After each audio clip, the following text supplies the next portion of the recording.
Well, good evening, everybody. Hope everyone had a marvelous weekend, great weekend. I'm back here. I'm going to do everything I can to get back on track and do these. Like I said last week, I think it was. It's a little difficult with this Ride Across America coming up. There's just a lot going on. So, I will say this: I completed a 102-mile ride on Saturday, and it was by far, by far, the hardest ride I have ever done. There were 6,200 feet of climbing. You combine that climbing with lots of headwind and crosswind, made for a tough day for me. But I did it. I did it nonetheless. Just a pre-runner for what's coming up. Starting June 18th for the next, that'll be 30 days after that. So, or 40 days, 40 days. 30 days on the bike. 30 days on the bike. It's going to be a exciting time. I'm looking forward to it. We're less than a month away. Just trying to get all the final details taken care of at this point in time. So tonight I'm going to talk about spiritual abuse. Spiritual abuse. My book, Healing the Man Within, I know its main focus is sexual abuse, but taking that into consideration, there's all sorts of abuse that affects us. And I'm often asked what spiritual abuse is. And actually, after I wrote this book, and I'm going to talk a little bit about Dr. Leo Booth. Hey, Rick, there's spiritual abuse and there is religious abuse.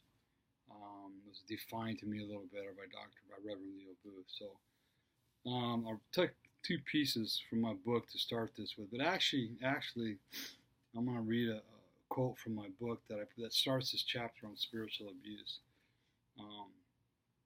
And this is from Chris Krucher, who's a therapist. He says, as a child abuse and neglect therapist, I do battle daily with Christians enamored of the Old Testament phrase, spare the rod, spoil the child. No matter how far I stretch my imagination, it does not stretch far enough to include the image of a cool dude like Jesus taking a rod to a kid. And I find that really profound. One of my psychology teachers told me that, and I like that actually because we don't see Jesus using a rod and a staff on a child. We don't see Jesus. Matter of fact, Jesus had a place in his heart for children.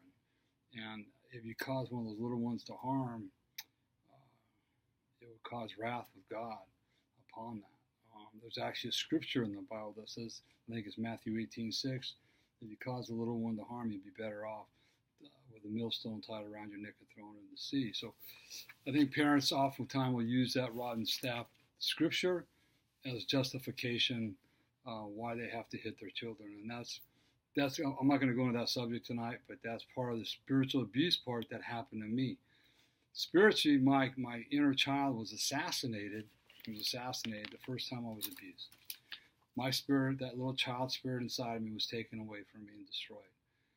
And I was never able to regain it. And as abuse continued, and I'll kind of frame this with saying, that might happen once a child, and that's a little different. It happens once a child, and a parent goes, you know what, I'm really sorry, Johnny.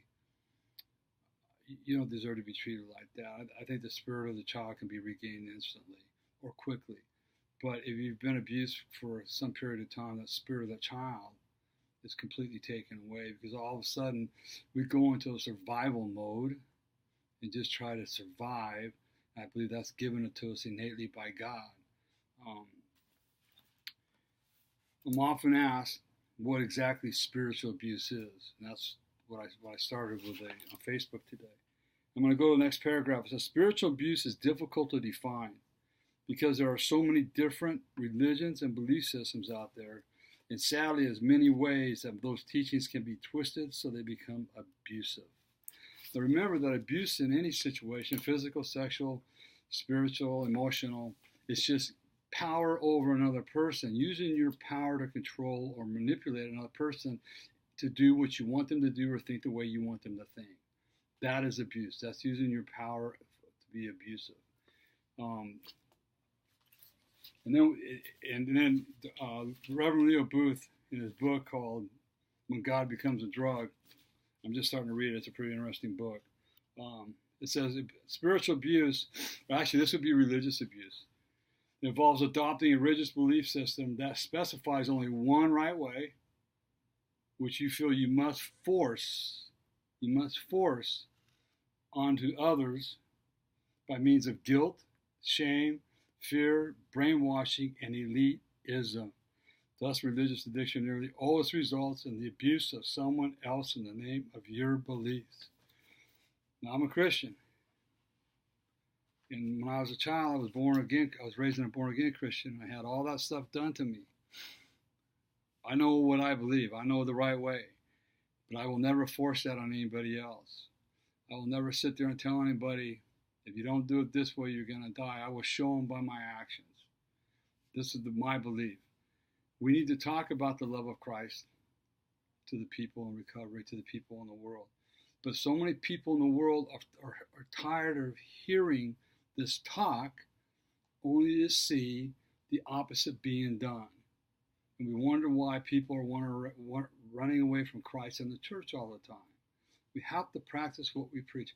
This is a belief that I believe strongly in my heart. And those of you that know me know that if you see me in church, you'll see the same Randy in church as you will in my house with my kids. If you see me on Celebrate Recovery, you'll see the same Randy in my house. No matter where you see me, in public, in church, no matter where, you're going to see the same Randy. Now, I'm a human being, like we all are. We all make mistakes. We all trip. We all fall. Okay? And so I'm not perfect, by no means. But the spiritual abuse can be damaging, and the religious abuse is so damaging to people. AA, Rooms of Alcoholics Anonymous, is filled, and I was surprised when I started going to AA, with people that are, as they would call them, a lot of them recovering Catholics, a lot of people that have the same experience I had when it comes to religion or spirituality, either one. And they've turned their back on God. They've ran from the ways of God. And I know in the Big Book of Alcoholics Anonymous, I can't remember what page it's on, but it does talk and say that we will likely return to the religion of our youth. And when I read that in AA, I said, no way. Not me. I'm not going back to church. Not that Christianity stuff. You're out of your flipping mind. Them guys are hypocritical. Well, guess what? Guess where I'm at. And they're hypocritical, and guess who's a hypocrite? Me. So I belong right there with them all. I just happen to go to a really good church. I go to Destiny Church in Indio, California, and they accept me for who I am. When I walked in the first time, I thought I was in an AA meeting. So there's no judgment in there. So we got to be real careful in this religious and spiritual abuse. There's actually two different things, and we got to take the spirit of the child within us, and that's what gets destroyed when we start being abused. A little innocent child inside. It doesn't go nowhere. I didn't go nowhere. Not that inner child inside of me that was just scared to death. And all of a sudden, this adult kid came out in Randy. And I just learned how to survive. I learned how to fit in. I learned how to protect myself. But I didn't learn how to be a man until I got involved in AA and was shown by some very spiritual type men how to be a man, how to be a father, how to be a husband. And I still, and I didn't even believe in God. Not that I didn't believe in God. I wanted nothing to do with God unless I was in trouble. Then I was always calling out to him. But AA allowed me to find God again, that true, that loving, kind God, that one that understands, the discerning God, the God that I have in my life today that loves me unconditionally, that forgives me no matter what, and accepts me for who I am. But I still wasn't going to go to church. I wanted nothing to do with it, like I said. And through time, through patience, I just happened to walk into Destiny Church in 2012, August 2012. And I was waiting, one person, to say something derogatory to me. Like, where you been? You need to be here. You just one of those old statements, those old tapes playing from my head. And I would have turned around and walked out. That didn't happen. So I know a lot of you out there, or there's a lot of different religions out there. I know a lot of you. I know the people that you are, and I love you all. I don't judge anybody for what they have. Because most of the people that are watching, most of the people that are my friends, they've got a spirituality about them that I'll be real honest with you, that a lot of Christians have no idea how to have. I know some of you aren't Christians. Well, I think you're all Christians, but I think you believe in different religions along the way. And I honor all that. Because if it wasn't for all of you out there showing me the love, the patience, the kindness, giving me the courtesy of searching for what I needed in my life, for what I wanted in my life, more than that, what I needed in my life, I wouldn't be where I was at today. Because not one person called me stupid or grow up, get over it, or any of that stuff for searching the way I did to find Christ again. I mean, I can remember I was reading books on Taoism and Buddhism and Hindu. I read them all. And I'll say this just for myself, that when I got to Buddhism, to me, the principles of Buddhism were in direct correlation and lined up directly with the Ten Commandments of the Bible. So, excuse me. So it was easy for me to say, well, I think I'm going to go this way this time because I can just feel it. So, everybody has their own journey, their own path. I know I found mine with God and Jesus Christ. And I'm never going to be the judge of anybody else because who am I to judge? So if you're out there and you're in the religious world, in the religious sect, whatever it is, honor everybody for what they believe. Love them the best way you can. If you want to love them to Christ, love them to Christ. Do not judge. Do not judge. Whether it's Buddhism or Christianism or a Christian, be Christ-minded in all that we do. And the Buddha, if you're thinking Buddha, the Buddha, hey, they don't judge either. Okay? Who are we to judge? Take the log out of your own eye. I was loved back. I was loved back to God, and I was loved back to the church. I wasn't ground to the ground back to it. I wasn't put down. I wasn't beat to it. I wasn't told this, that you had to do this, you had to do that, because I would have walked away. I would have just flat walked away. So enjoy your journey in life. I pray that you find true peace and happiness in it. Spiritual abuse, religious abuse, there's a whole chapter on it in my book. I'll probably be talking more about it. My plan is, and I apologize if I don't get here every Monday, but the ride's only 4 weeks away now, and so there's a lot going on. But I'm going to work on, do my best to be talking about this until I leave every Monday about this time or maybe a little bit later. To talk about this chapter of my book, and it's spiritual abuse and healing the man within. You can get it at Amazon.com. You get it at Destiny Church in the bookstore, Betty Ford, the bookstore. You get it at Barnes & Noble in Palm Desert, the Westfield Town Center. Also, I'm still looking for donations for the Ride Across America. You can go to my website, courageoushealers.org, courageoushealers.org. Just go to the donate page. You can donate as much as you want. If you donate $450, I will give you one of these, the missing spoke pendant, either in the bracelet or a necklace. $450 is a silver. And you can get it with a rhodium tire so it looks black. And if you go $900, I will give you a white gold pendant with either in the necklace or the bracelet. Your choice, whichever one you want.